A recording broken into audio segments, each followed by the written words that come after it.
Hare Krishna. Become conscious of Krishna in whatever makes you unconscious of Krishna. Krishna consciousness means to be conscious of Krishna in whatever we do. But we all find that there are certain temptations, that we have certain weaknesses which take our thoughts radically away from Krishna.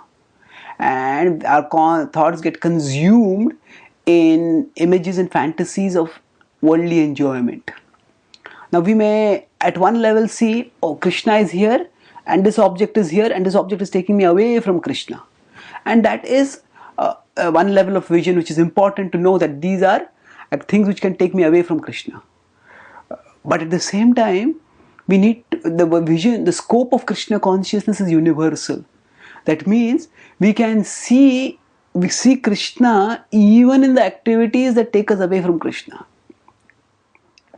Srila Prabhupada, one of the foremost commentators in the Bhagavad Gita, the author of Bhagavad Gita as it is, he explains how this is possible by giving an example from the Bhagavad Gita 7.8. In 7.8, Krishna is describing from 7.8 to 11 how he manifests as the essence of various objects in this world. So he says, Rasoham apsu kaunteya, I am the taste of water. This implies in a generic sense that Krishna is the taste of all liquid substances. So Srila Prabhupada says that suppose a person is alcoholic, irresistibly attracted to drinking, and that person wants to become Krishna conscious but is unable to give up drinking alcohol. So if such a person thinks that the taste of wine is Krishna, then Prabhupada writes that one day, by thinking like of Krishna in this way, even this alcoholic will become a great devotee of Krishna. Now we know that drinking alcohol involves breaking off one of the regulative principles. It takes us away from Krishna. Then how can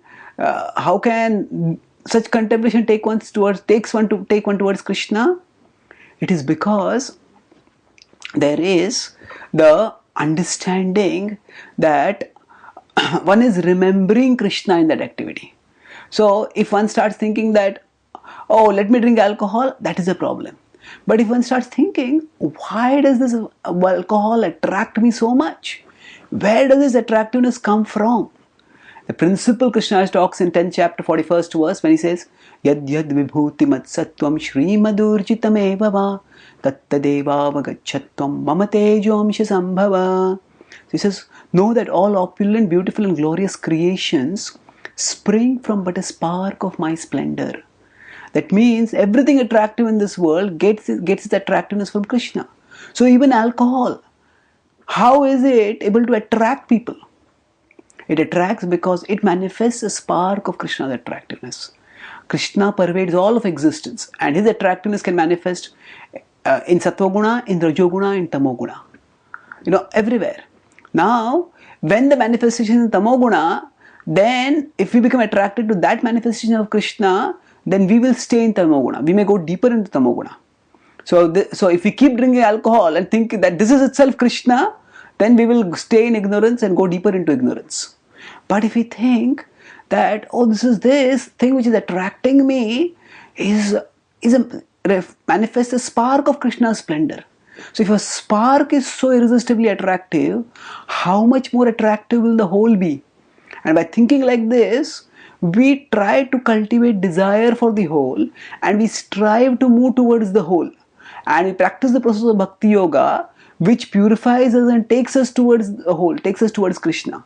Then in that time, when we are diligently practicing Bhakti Yoga, if at that time we slip and fall, if at that time we are attracted away by the sense objects, rather than just berating ourselves or beating ourselves for falling down at such times, we can actually remember that, oh, the attractiveness of this has also come from Krishna.